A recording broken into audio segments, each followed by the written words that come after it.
Hola, eh, pues quiero identificarme pues con mi nombre del canal, pues Leonidas Robles.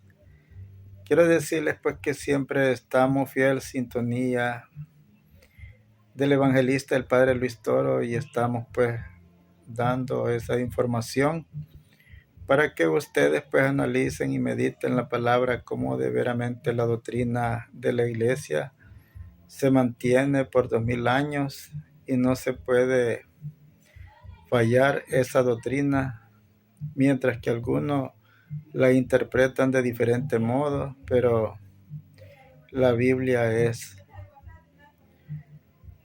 claro. Leyendo los capítulos y versículos se puede dar cuenta usted cómo aclara la Biblia todo lo que realmente nosotros queremos saber verdaderamente la verdad, porque muchos creemos una cosa, otros creen otra cosa y así pasan muchas personas que realmente al final desconocen la verdad, pero a través de mi canal pues yo puedo mostrarles pues que se lee la Biblia y se muestran con pasajes claramente para que no dudemos de lo que realmente pues el Padre Luis Toro está aclarándolos a todos. Y así pues algunos pastores, algunos evangelistas pues se acercan al Padre para tener claro todo cómo es que de qué forma se evangeliza y cómo se forma la iglesia. Y de esa forma pues verdad estamos haciendo esta campaña de evangelización para llevar la palabra a todo aquel que realmente quiera ver nuestro canal. Y será un placer pues de que realmente pueda ver nuestro canal. No tenemos ningún negocio con esta información, solamente que sepa en quién puede creer, porque nadie se puede aventurar en algo que no sea cierto, porque verdaderamente pues nosotros solos no podemos administrarlos. Para eso Dios ha dejado a los apóstoles, y por eso es que la iglesia católica se llama que es apostólica, porque proviene de los apóstoles. Desde que Jesús pues él eligió a los que él quiso. Marco 3:13, ¿verdad? Donde menciona a los 12 apóstoles que él ha llamado. Al final eran más, pero Jesús llamó a esos pocos para formar la iglesia, porque hay muchos que dicen que Jesús no ha dejado iglesia, pero al final bien tildan la iglesia católica, que es aquí, que es allá. Ya cuando alguien se forma en una dominación, le sacan eso para que la persona piense mal, y allí ellos sí reconocen que hay iglesia, pero no es así, ¿verdad? Debemos de saber de qué forma pues se interpreta la Biblia, cómo va basado la enseñanza. Así es que solamente esto quiero mostrarles para que sigamos viendo nuestro canal. Gracias. Una hermana separada. Hay una hermana separada de otra iglesia. Le damos un aplauso a la hermana. Bienvenida, que hermana. Hermanita, estamos compartiendo la palabra de Dios y estamos dando chance para que pregunten y den respuesta. Aquí, mire, de medio lado, no, de medio lado aquí, medio lado, ahí para acá que la cámara. La idea es compartir. Usted puede hacer su pregunta, yo con todo el gusto, si puedo se la respondo, y si no puedo, pues le digo no tengo respuesta. ¿Sí? Usted puede incluso argumentar su pregunta, porque esto, si nosotros, por ejemplo, nosotros creemos esto y esto, entonces yo le puedo dar una respuesta. Pero sí me gustaría primero que dijera a qué iglesia pertenece, y para que usted se presente, y si es pastora, por pastora, y si es oveja, por oveja, ustedes dicen, y luego me dice la pregunta. Pero vuelvo y repito, usted puede argumentar su pregunta. Yo pienso esto, por esto, por esto y por esto. ¿Usted qué opina de esto? ¿O por qué la Iglesia Católica enseña esto, y yo le respondo, ¿sí? Bueno, primero que nada, buenas noches. Bendecida de estar acá. Pido un aplauso para el Padre Toro por estar aquí acompañándonos. De verdad que me siento una mujer privilegiada y bendecida. Pertenezco a las Buenas Nuevas de Caudare, pues sin embargo amo sobre todas las cosas a nuestro Dios, ¿sí? Y a su Hijo, nuestro Señor Jesucristo. Entonces, mi pregunta es un poco tecnológica, porque trabajo con tecnología, y es, ¿qué piensa la Iglesia de lo que es la inteligencia artificial? ¿Hacia dónde vamos? Porque particularmente siento mucho temor de que nosotros pues vamos a ser sustituidos por algo, o algunas personas también piensan que posiblemente nos opere algo, o tal vez mi hija se pregunta, pues descarga un aplicativo y dice que mamá está en casa y que yo soy esa persona. Entonces yo quisiera saber qué opinión tiene la Iglesia de la inteligencia artificial y qué impacto considera usted que va a ser en nosotros, porque yo sé que es una realidad que está más presente de lo que nosotros imaginamos, ¿sí? Y hasta con nosotros. Es un gran problema. Parece un avance muy grande, y lo es. Pero creo que vamos llegando a la Torre de Babel. A la Torre de Babel de nuevo. Cuando queremos quitarle el puesto a Dios y queremos ser como Dios, y de ahí vino el problema de la confusión de las lenguas. Creo que a nivel de tecnología estamos llegando a la Torre de Babel. Cuando estamos tirando a Dios a la basura y nos estamos creyendo dioses y nos vamos a estrellar. Es una amenaza. Es una amenaza para el ser humano porque se le da toda la cabida y el ser humano está apostando a ser Dios. Está apostando a quitarle el puesto a Dios. Y en realidad lo que se busca con la inteligencia artificial es crear, ser creadores, dar vida, ser dioses. Y eso el ser humano no lo puede hacer, eso le pertenece solamente a Dios. Pero cuando él usa la inteligencia que Dios le ha dado para quitarle el puesto a Dios, está escrito en la palabra de Dios, y le puse el ejemplo de la Torre de Babel, siempre se estrella y le va mal. Y en esto también se va a estrellar con la inteligencia artificial si no sabe encauzar esa inteligencia artificial, si no se sabe usar. Porque si se sabe usar, es bueno. Pero tenemos la amenaza del nuevo orden mundial. Y el nuevo orden mundial es, antes obedecíamos a Dios, observábamos el orden que Dios había establecido. Ahora quitemos a Dios y nosotros ponemos un nuevo orden, y eso se llama nuevo orden mundial. Y es lo que se llama la Agenda 2030, que se busca sacar a Dios de todos los hogares, de todos los liceos, de las universidades, de todos los países, y hacer que el hombre crea en el hombre y no crea en Dios. Han avanzado bastante, se han metido en todos los países, incluso las ideologías, las muertes, las guerras, todas estas cosas es precisamente movido por esa gente que tiene mucho dinero y quiere imponerse en el mundo. Es una amenaza, es la autodestrucción del ser humano que va camino hacia allá por quitar a Dios, pero ojo, no me quiero quedar ahí. Quiero darle una esperanza y una alternativa. Eso se puede superar. Y se puede superar de una manera, no más. Que el mundo entero vuelva a creer en Dios. Pero el mundo entero no podrá volver a Dios si no hay quien lo dé a conocer. Decía San Jerónimo, desconocer las Escrituras es desconocer a Jesucristo. El mundo entero no puede conocer a Dios si no hay quien se lo presente, porque la Biblia es la revelación de Dios. Ahí lo podemos nosotros conocer, pero la gente no quiere leer la Biblia. Y de ahí brota la fe. La fe viene de la predicación de la palabra de Dios. Pero hay un círculo vicioso. A ver, ¿por qué la gente no cree en la palabra de Dios? Porque los curas hemos abandonado la palabra de Dios y los obispos. ¿Y por qué los obispos y los curas han abandonado la palabra de Dios?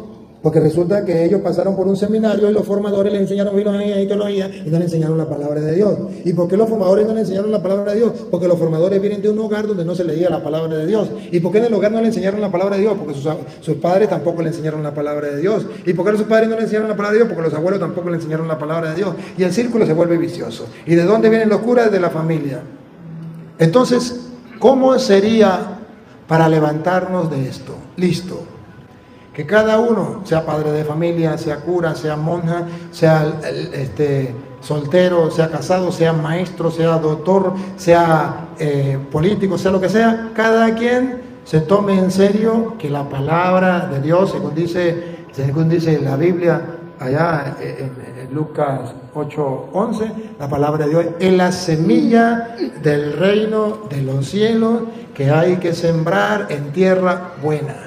Porque una cayó a lo largo del camino, otro de espino y otro de labrobo. Pero que tenemos que sembrarla en tierra buena para que dé frutos. Unos el 30, otros el 60 y otros el 100. Bueno, yo no me acuerdo cómo era la cosa, yo no estaba cuando eso. Pero ahí está. Cuando usted y yo sembremos la semilla y creamos en la palabra de Dios, entonces verán, señores, al diablo pasar trabajo. Entonces el nuevo orden perderá todo el dinero y toda la plata. Pero ¿por qué el nuevo orden está haciendo y deshaciendo? Porque la familia no le enseñaron a sus hijos a leer las Sagradas Escrituras. Y cualquiera viene y le roba la poquita fe que tenía en Dios, se la quitaron. ¿Por qué? Porque la semilla no la sembraron. Escuche, 8:11 de San Lucas. Esta es, pues, la parábola. La semilla es la palabra de Dios. Y los de junto al camino son los que oyen.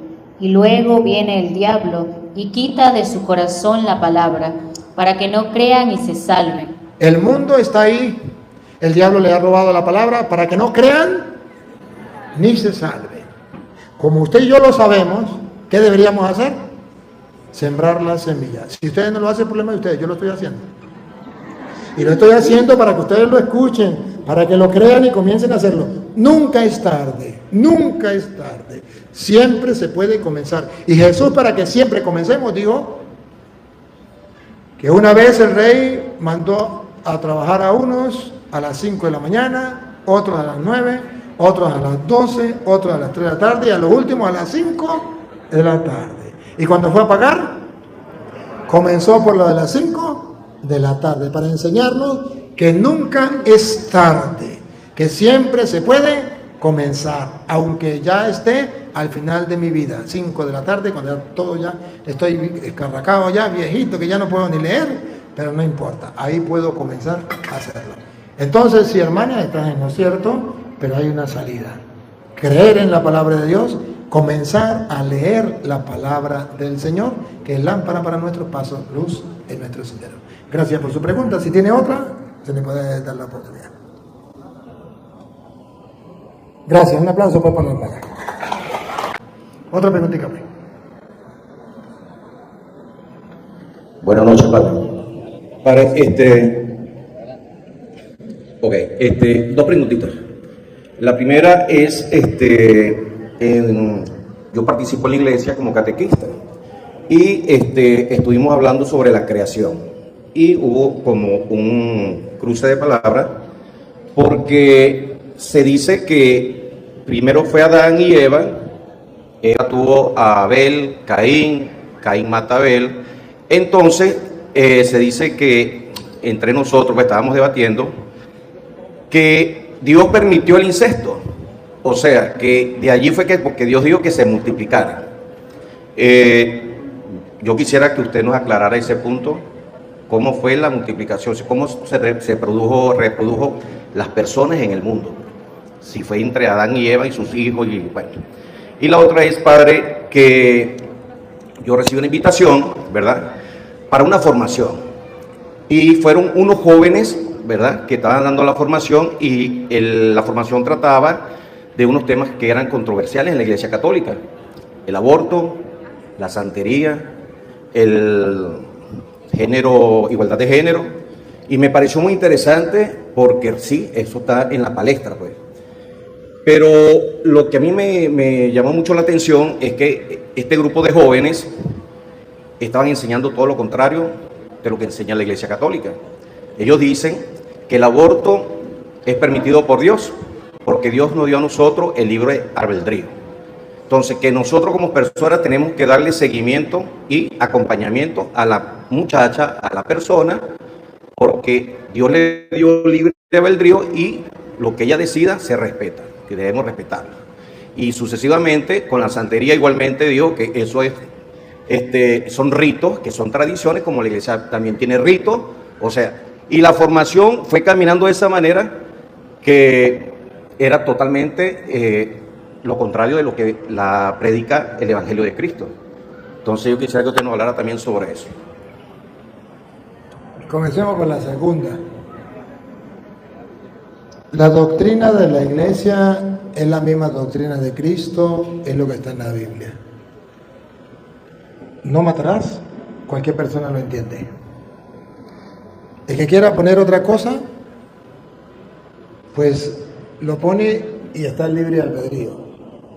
El libre albedrío existe, pero no quiere decir que yo tenga que apoyar el pecado. Yo tengo que apoyar a la persona que ha pecado. Si la mujer abortó, yo no puedo agarrar y meterle un tiro, o que se muere y no le tiendo la mano, hay que ayudarle. Pero la primera ayuda es decirle que eso es pecado. Si digo que eso no es pecado, ya estoy fuera de la doctrina de Cristo. Es pecado. Los santeros y babalaos, es pecado. Decir que no es pecado es estar en contra de la doctrina de Cristo, y ya la persona tiene que decidir: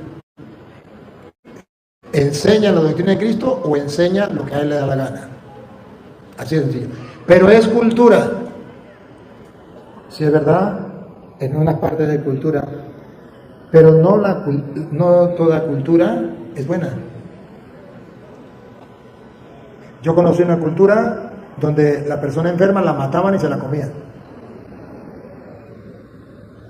Eso es cultura.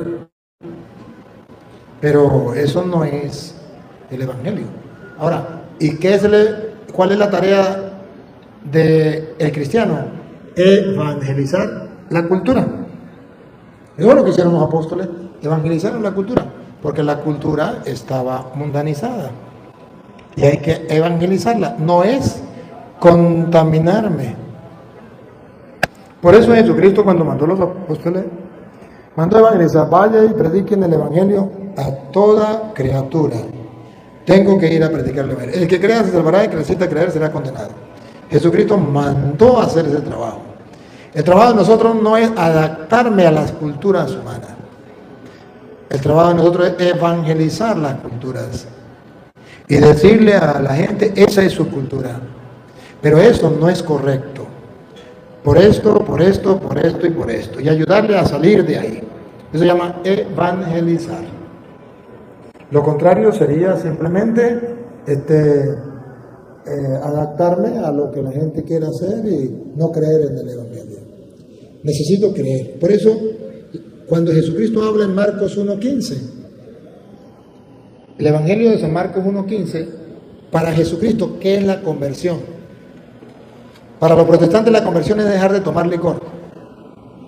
Para los protestantes la conversión es dejar de tener imágenes. Para los protestantes la conversión es dejar de bailar. Para Jesucristo la conversión es otra cosa. Escuche. Diciendo: el tiempo se ha cumplido y el reino de Dios se ha acercado. Arrepentíos y creed en el Evangelio. La conversión es creer en el Evangelio. Esa es la conversión.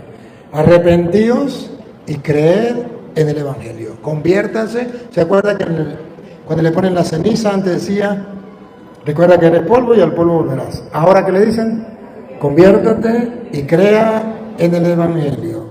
Esa persona le falta la conversión. No cree en el Evangelio. Y para Jesucristo la conversión está creer en el Evangelio, porque cuando usted cree en el Evangelio es capaz de dejar cualquier pecado. Cuando no cree en el Evangelio, simplemente va donde va Vicente, para allá donde va la gente. Pero sí es un pecado el aborto, es un pecado la ideología de género, es un pecado estas culturas diabólicas, santeros y babalaos, brujería, todo eso es pecado, no deja de serlo. Y Jesucristo vino por los pecadores, vino para que se arrepienta. Hay más alegría en el cielo por un pecador que se arrepiente, que se convierte. No dice, hay más alegría por un pecador que por 99 justos, no. Por un pecador, pero siempre y cuando se convierta, se arrepienta. Y en cuanto que si Dios, según la Biblia, Dios permitió el incesto, según la Biblia, Dios permitió el incesto. Eso no se puede negar. Dios lo permitió en ocasiones. Porque recuerde que el pueblo estaba aprendiendo, el pueblo no conocía de Dios, el pueblo venía del paganismo, y el pueblo, a medida que va creciendo en la fe, va conociendo al Señor y va purificándose hasta llegar a nosotros con la doctrina que tenemos, que es la de Cristo. Eso se permitió. Ahora, el cómo se multiplicó, la Biblia lo presenta, que se llama la historia de la salvación, cómo Dios creó al hombre y creó a la mujer, y cómo Dios de allí, haciendo el hombre y la mujer del barro, hizo que se extendiera por toda la tierra.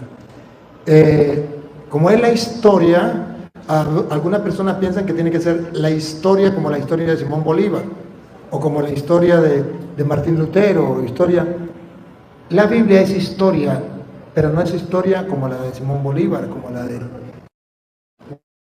Es la historia de cómo Dios está, desde antes de crear al hombre, juega un papel muy importante en la humanidad. Crea el mundo, crea al hombre, y todo depende de él, y todo lo que está en la Biblia es la historia de la salvación, cómo Dios actuó en el hombre desde el comienzo.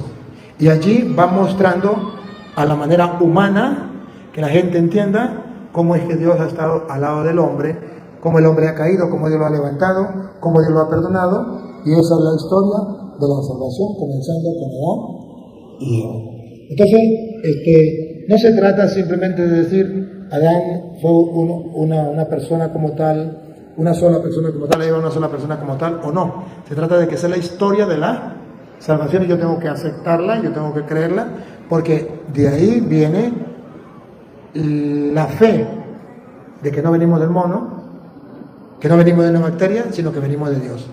De ahí viene la fe de que usted y yo somos barro, y al barro, al polvo, tenemos que volver.